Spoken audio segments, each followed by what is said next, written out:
What's up, Flow family? My name is Nikki, and I'm gonna be telling you everything you need to know ahead of the Wodapalooza Fitness Festival, and I'll be your boots on the ground at the event to give you all the latest details on what's happening in Miami on our Instagram page. Okay, so first things first, what is Wodapalooza? Even if you're new to the sport, it's likely a word that you've heard before. It's an event that's been around for a few years already, but this year is gonna be bigger and badder than ever before, and there are a lot of moving parts. So here's what you need to know. We're talking about 4 days of competition here. Nearly 1,600 athletes, nearly 30,000 spectators, and another 450 volunteers on top of that. That is so many people. Now kick it back to those 1,600 athletes for a second. We're talking about a lot of different divisions here.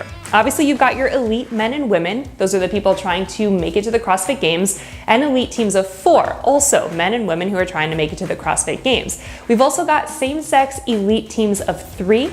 You've got intermediate men, women, and teams, 5 different divisions of masters, 2 divisions of teenagers, and 2 adaptive divisions as well. And those athletes are going to be working to take home some cash. The winners of the adaptive divisions will make $500. Winners of the masters divisions will get $1,000.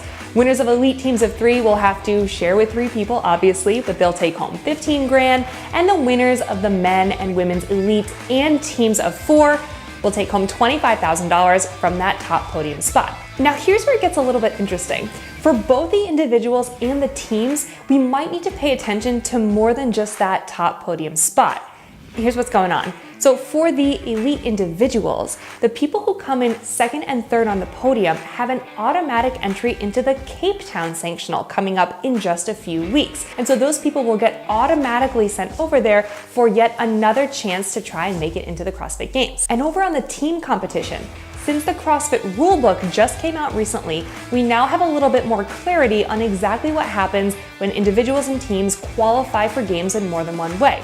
So looking at the teams, specifically the Invictus team that was invited to Wodapalooza but already qualified at the Dubai CrossFit Championship last month, it might be the 2nd place team on the podium, if Invictus comes in first, that actually gets to take a run at games. It is going to be an exciting competition out there on the floor. Well, that's all well and good if you're gonna be with us watching in Miami. But if you're gonna be watching from home, don't worry, we've got you covered there too. All you need to do is sign up on FO's website for a subscription. It can be either annual or monthly, and you'll have access to our live stream where we'll be covering lots of different events and divisions throughout the entire weekend. Plus later on, you'll have access to the archives so you can rewatch over and over again. And don't forget, we'll have a crew right there on the floor catching all the action and keeping you updated on Instagram. So be sure to log in and let us know if there's anything in particular you want to see, and we will see you in Miami.